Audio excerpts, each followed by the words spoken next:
Join Jesus where he's already at work. We dream of the day where every home in America is adopted by one or more persons living the prayer, care, share lifestyle. Our host, Gary Kendall, began Love KC with the desire to see every home in Kansas City prayed for. Join with him to make this happen. Now, on to the Blessed Podcast. Hey, welcome to the Blessed Podcast, where we join Jesus where he's already at work, where we live, learn, work, and play. And we love to talk to people who are using their gifts and their calling, whether it's one that's secular, whether it's one that's sacred. I don't even like those two camps. I like to blur the lines there because I think they're all some of both. And then talk about how are you using your position, doing what you do to be able to help people live on mission for Jesus. And one of the people who's doing that at a very high level is a friend of mine and a leader at Gloo. I work with Brad every day. Brad Hill, welcome to the Blessed Podcast. Hey, Gary, great to be here.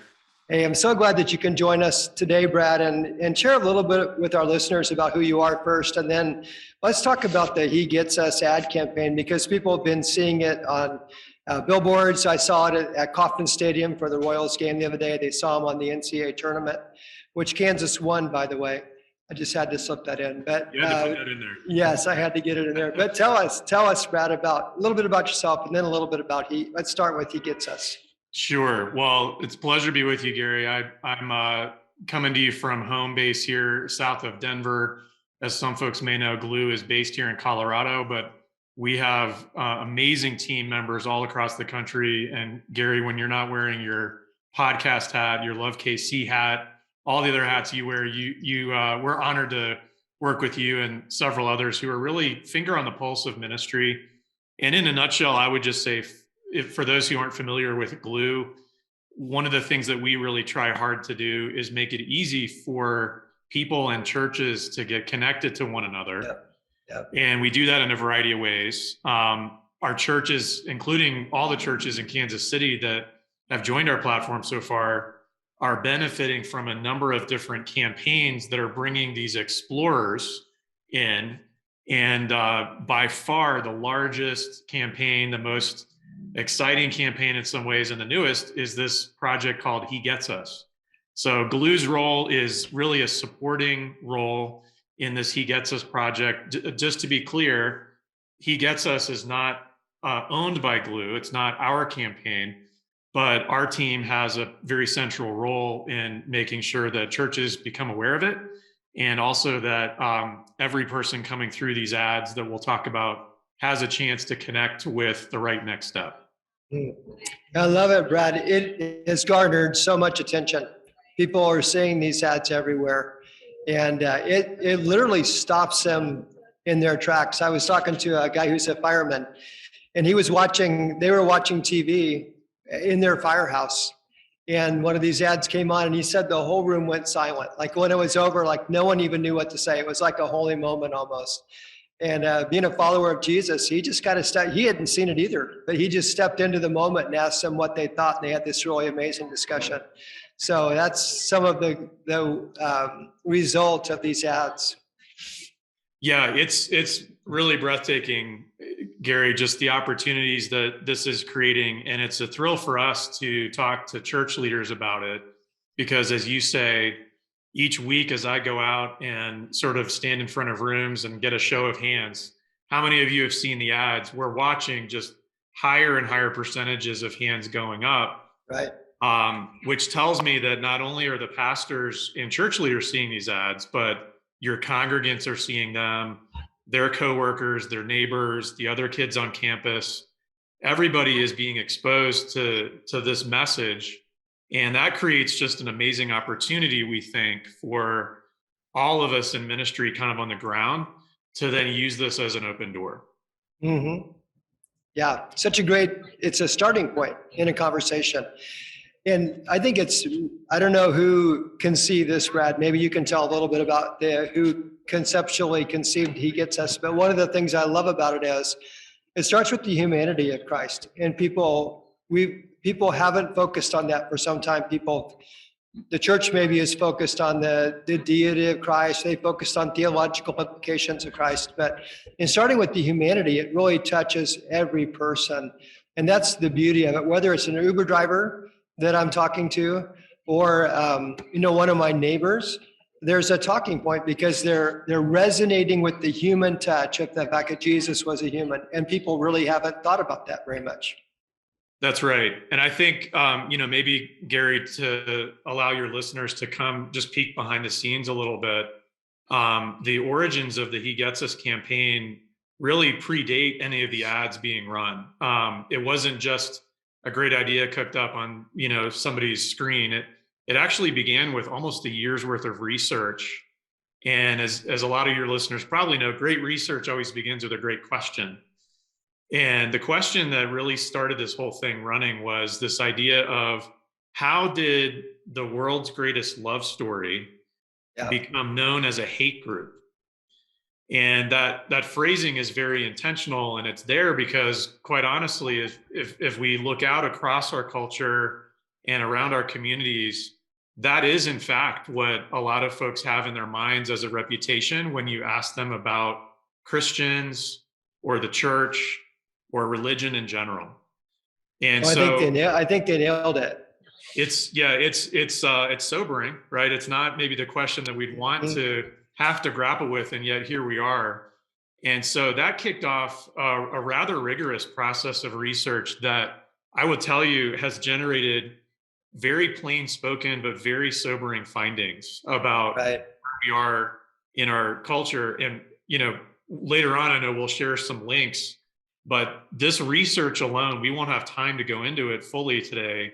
It's available. We want it to be available to all of our church leaders listening. I always commend this research to pastors and church leaders.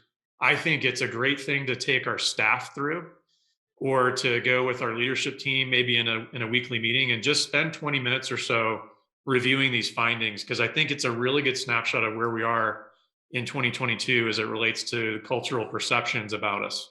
So where would you find that? Yeah, so that link, and I think you can probably put it in the post as this episode goes out, but it's a simple website called HeGetsUsPartners.com. So He Gets Us is the title of the campaign, as you said. So He Gets Us Partners with an S.com is a website built just for faith leaders, just for pastors, networks, denominations. And that research that I just mentioned is there, along with a whole slew of other resources that really allow anybody in ministry to leverage this project and use it. That's great.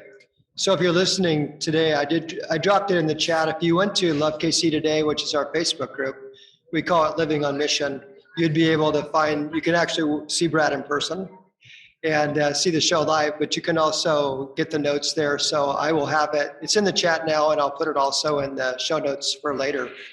But thanks, Brad. What are the ways some churches or even ministries are leveraging these ads? Well, it's important to understand the size and scale of this project, because I think that helps all of us understand the proper context and then how we might use it. As far as we're aware, Gary, this campaign is the largest faith-related campaign in history. And we try to say that carefully without hyperbole. But this will be a project that extends through the entire year here in 2022 and likely into future years as well. So as we say, this will be a sustained, prolonged national conversation that is being stirred up about who is Jesus. I mean, really. So the first and very simple but profound goal of this campaign is to influence cultural attitudes and perceptions about Jesus. So if you think about brands like Mercedes-Benz or Old Navy, at that level, that's the level of size and spend that we're seeing right now with He Gets Us. And Gary, you mentioned several places you've seen these ads showing up around Kansas City. So, the first answer to your question, how might a church leverage this, is to start maybe with a question. And that is, if those brands I just mentioned, if Jesus was as big as those brands in your city, what would you do? Wow. And so I sort of liken this to an air campaign, if I could borrow a military analogy. So there is already a gigantic air campaign all around us right now. Your congregants are seeing these ads, as you said, on billboards, on sporting events. There was a takeover of Times Square, Las Vegas. I mean, it's really breathtaking. I believe it's a gift to those of us in the local church. During the draft, no less. During the draft, yes. CMT Yes, words, right. A pastor friend of mine texted, he's like, I just saw my first commercial during Jeopardy last night. Yeah. So then you have, as you mentioned, I love that story about the firefighter. I think every one of us in our churches probably has that firefighter in our congregation. Now, maybe not literally a firefighter, but someone who's a believer at work, has been trying to figure out how to break the ice and have spiritual conversations. Well, guess what? Like, that's happening for you through these ads. So then as a church, your question becomes, okay, how would I want to get my congregants ready for those moments? Like, right. When questions, hey, did you see that Jesus commercial on the game last night?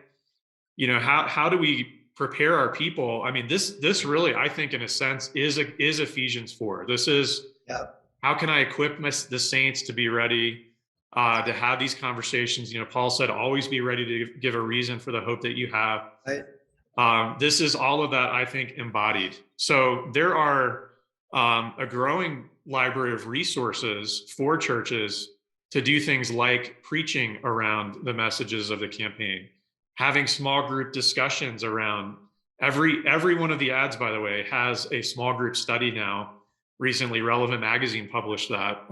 We have a number of other content creators that are generating these resources that churches are encouraged to just take and use.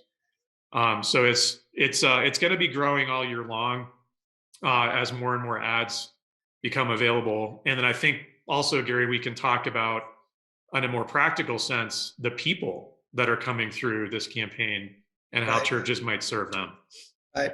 So the Reasonably Relevant magazine, is that what you said? That where is it? They have the devotionals. It's just relevant. Relevant magazine. Yeah, Relevant magazine, and that is, by the way, that is also linked at the HeGetsUsPartners.com website that we mentioned. That's kind of a clearinghouse, if you will, for all those resources. Christianity Today has published a guide to He Gets Us. We have other partners that are right now working on some parenting curriculum, some specific studies around, one of the messages of the ads is hits on anxiety. I spent the week with some ministries that have particular areas of focus that relate to one of the ads. So there's going to be a groundswell continuing to occur all year long. Yeah. Let me also, for those of the people listening that are pastors, particularly, one of the questions we get a lot is, can I use the commercials themselves in my sermon? Could I play one of the ads? Because they're all out there on YouTube. Right.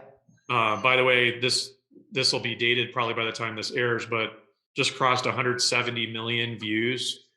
It's, I think, happening at a rate of about 3 million views per day on YouTube. All of the ads, though, are freely available for churches that may want to play them, as long as they keep them intact and play them as they're presented. That offer is available. You can play them in your physical space. You could play them on your live stream if you want. That's exciting, Brad.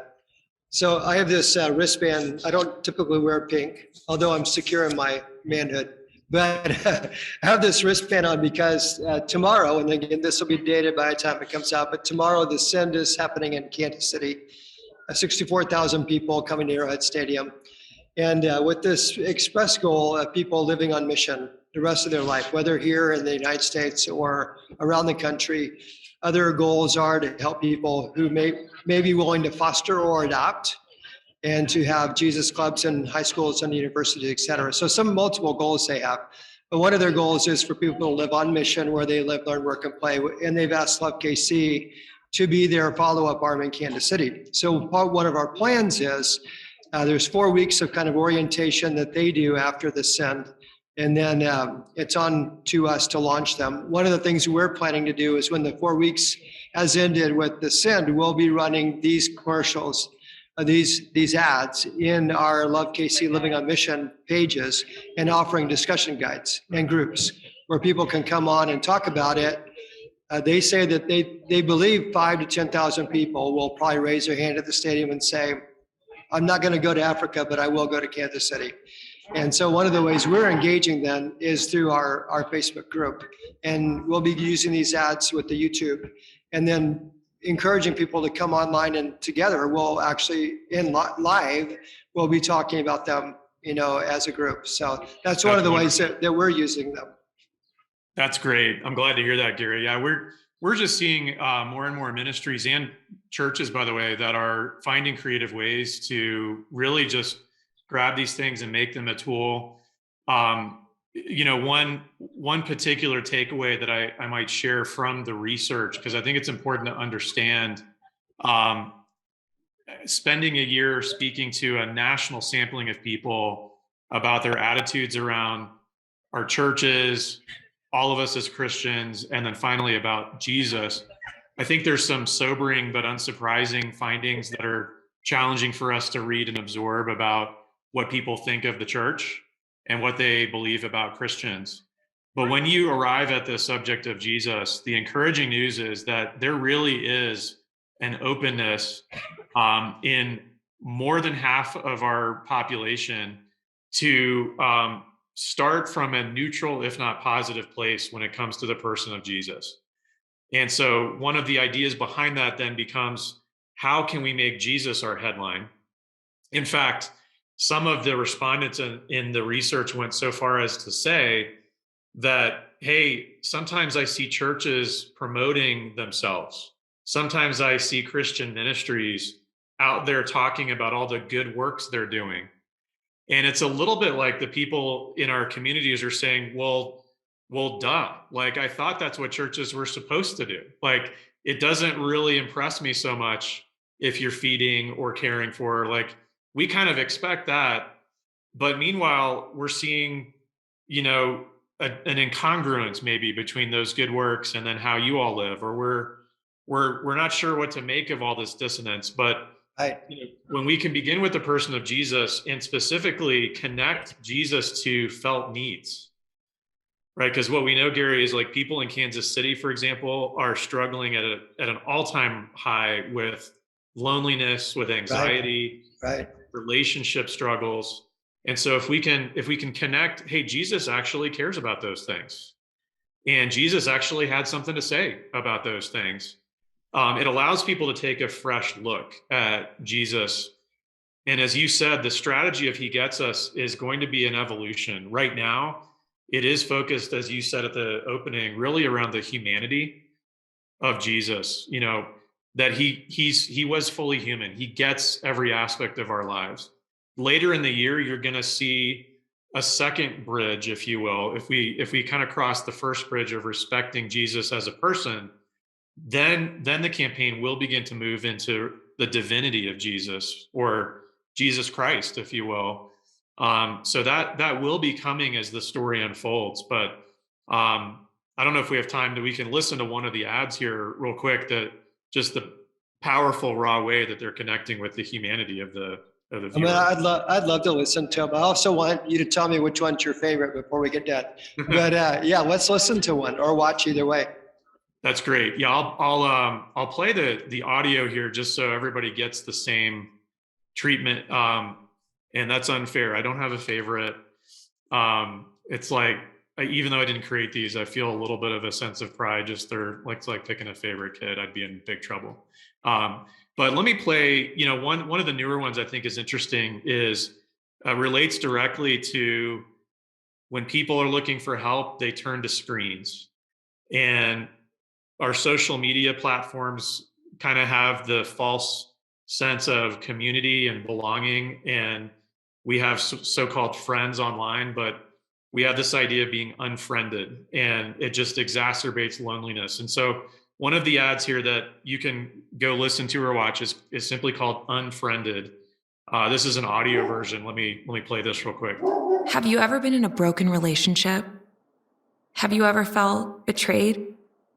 Have you ever been unfriended? So was Jesus. He gets us. All of us. Visit hegetsus.com. Yeah, so that's so good. One of many, So many good. examples. My dog loves it too. He's in the background barking. If you can hear that, I apologize. That's all right. Probably the mailman.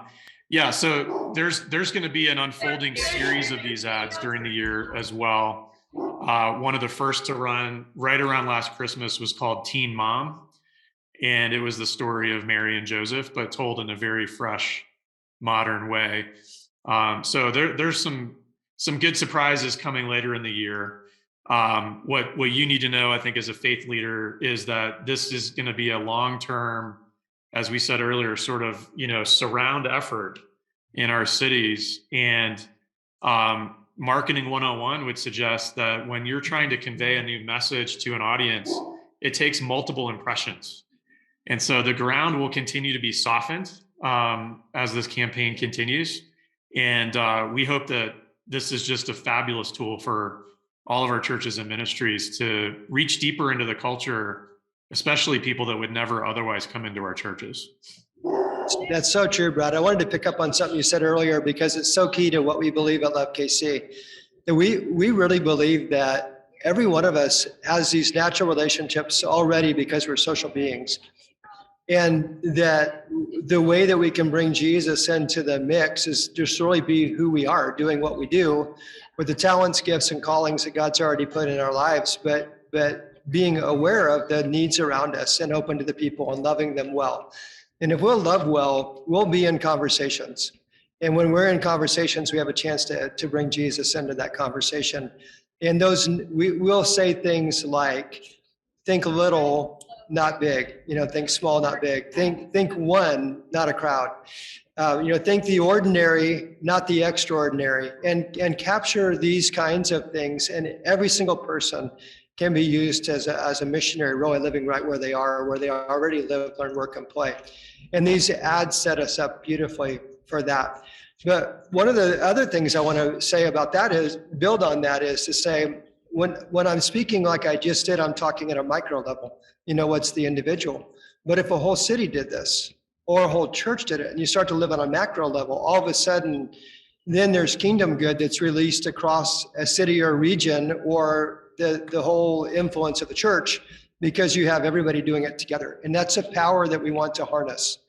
And there are churches around us in Kansas City that are having great experiences. This last week, and you would know this well, Brad, I've been calling churches in Kansas City to do kind of a listening tour.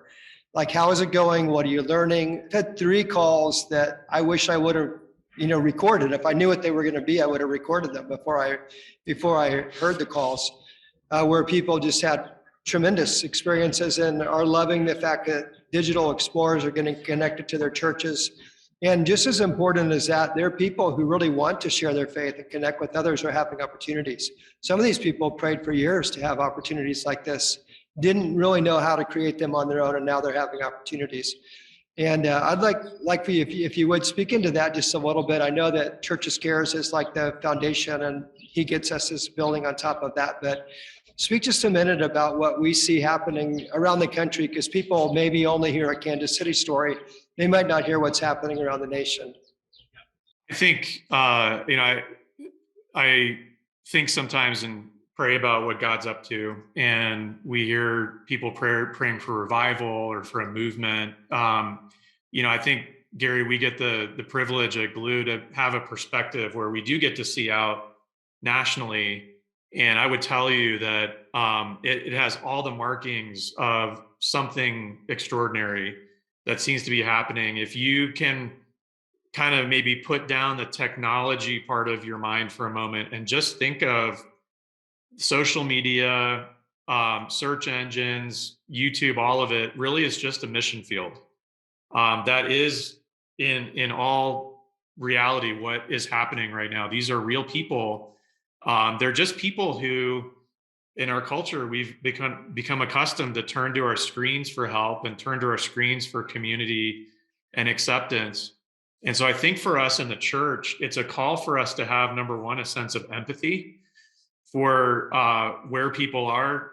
This is, as we all know, especially true in our younger generations, but it actually, Gary, extends into all sectors, all ethnicities, all ages. That people are just more and more distrusting of institutions and organizations. And they would, in many ways, trust a stranger on a live chat before they would trust a building, a church, a government, any sort of organization. So that's both a change for some of us, but it's an opportunity because I think it unleashes this ability for us to go and connect with people. And as you're saying, it is not complicated. It actually is quite simple, because what we've learned is people's most fundamental acute need is to feel seen and known and loved. And so whatever question they're presenting with or whatever need they sort of approach, and by the way, online, what you're going to find too is that people are much more transparent. They're much more open with the matters of the heart. Well, they can leave if they want or be anonymous if they want. It kind of almost frees them up to talk more than they might otherwise. That's right. And, sometimes if people put on these personas or have an avatar, it gives them even an increased sense of boldness to really share what's going on deep down. True. So we have pastors routinely saying things like, "This is some of the best ministry that I've ever done." Mm-hmm. It really is very. Now, you're also going to get a whole spectrum of different people and different, mindsets. That's true. There's some crazy stuff that comes through. But it is the mission field. And so we love, actually, Gary, you mentioned one or two other campaigns outside of He Gets Us. We're watching right now, actually, a number of very large evangelism and outreach ministries that you would know, that your listeners would know, but they've been doing most of their work overseas for decades. They're now beginning to turn their attention here to the US. And they're saying, hey, the very same principles we apply in closed countries or in countries where there's more of a kind of a conventional sense of the lost, if you will. We're seeing now that here on home turf, these digital missionaries are just as needed as any other country on the globe. So we really are, like you said, right here in Kansas City, in Kansas and Missouri and nationwide, there's so much opportunity, so much harvest. Our job at Gloo is just to find all the places where these people are searching, where these people are curious. And then we try to make those connections straight into your church, to your ministry, so you can take over and build relationship. Yeah, I love that, Brad. And it's happening. There are people that struggle with technology. We have to work through that. There's people who struggle with the fact it isn't as personal or doesn't feel as personal because they can't actually see the person. But when you begin to work through some of those things and realize people are just people. In older days, they might have showed up in the foyer or lobby of a church, and they're not doing that anymore. They might have called to get directions, to the church office. That isn't happening anymore. They look online in fact, they check out the church online before they ever go. But they will get on their phone and they look at stuff, and they're willing to reach out and see what happens. And they can always leave, but there are people who will stick with it. I've heard some great stories that we could tell at other times. Yeah, well, yeah, real quick, since you shared the firefighter story, I mean, one cool anecdote that I heard recently from one of our churches in Florida. So they've been signed up receiving these explorers, and they have the inbound explorer feed automatically connect into their church database, which is something that you can easily do with Gloo. And so one of their explorers came through to their church, and it popped up, and it was an existing record in their database. And so they sort of assumed and thought initially that it was a mistake, that some existing church member would have come through these online channels. Well, what they realized was that this individual had formerly been a regular attender of the church and had kind of drifted away and had not been there for 18 years. Oh, wow. And this individual found themselves in a place in life where they were searching for help on an issue. They turned to an online source, happened to see one of the ads from these campaigns. And then this is God at work, right? Of all the churches they could have been connected to, the team at Gloo just found it appropriate to connect them back into this very same church. That is amazing. Oh, gosh. So, no accidents there. As they say, your mileage may vary, but this was just a great example. Yeah, where actually I think that individual did wind up coming back in person, and they did get to see them face to face. But I love that. It's so good. Stories, yeah. And so one of the ones I heard, Brad, I'll tell, since you told that one, you sparked a memory. So in the first call I made, I was talking to a young lady who just loves to pray for people. And like, she wouldn't think of herself as an evangelist, but she thinks of herself as a prayer person. So when she gets a digital explorer, she just starts praying immediately.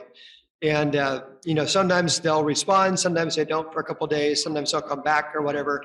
This one person was really tentative at the beginning, but the more that Linda responded to her, the more she kept coming back. And eventually they were in regular conversation, just texting back and forth. Then they started phone calls. They started talking on the phone back and forth, went on for like a month. And then finally the woman said, hey, I'm going to open up a little bit and tell you that I'm actually a pastor's wife. And I have been having such a hard time at my church. I didn't know who to talk to. I didn't really have anywhere else to turn. I saw this, I thought, well, I'll try. And started talking to you, and I felt hopeful. And Linda said, I love praying for pastors' wives. It's one of my favorite, people to pray for. And they said, let's stay in relationship. That went on for like 2 or 3 months. And then finally the woman said, you know what? I feel like God is healing me. I think I'm ready to go back to battle. And you were the right person at the right time. Thanks. I think I probably don't need to keep following up, but I'm ready to go back to battle. And I thought, wow, what a great story.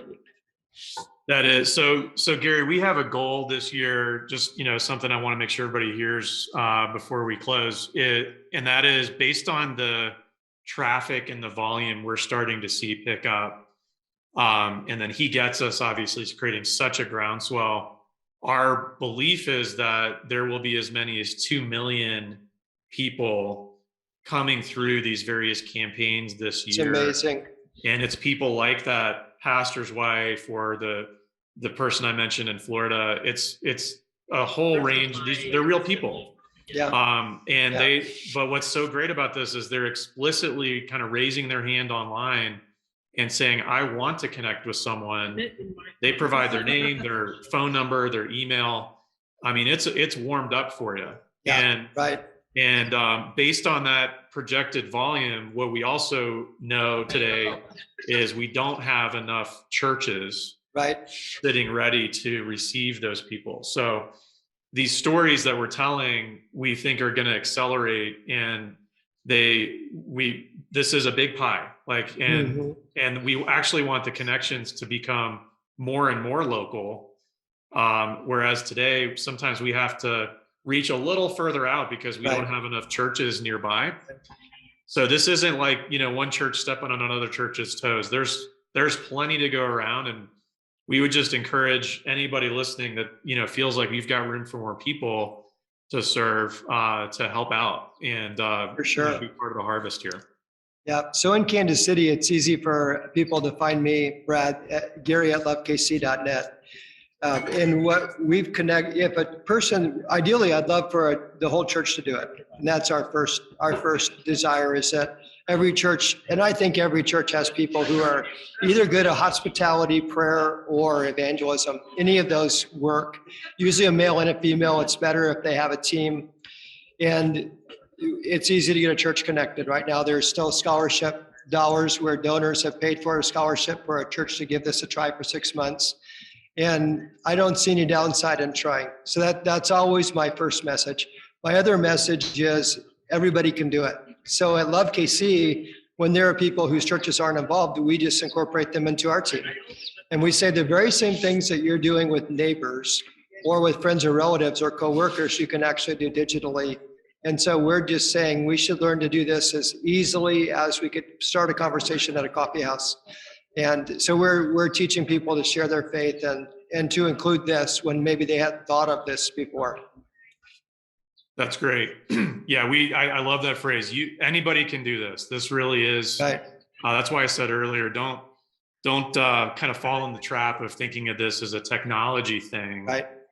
We try to take care of all the hard stuff and the heavy lifting on tech and the marketing, and all those things are sort of done for you.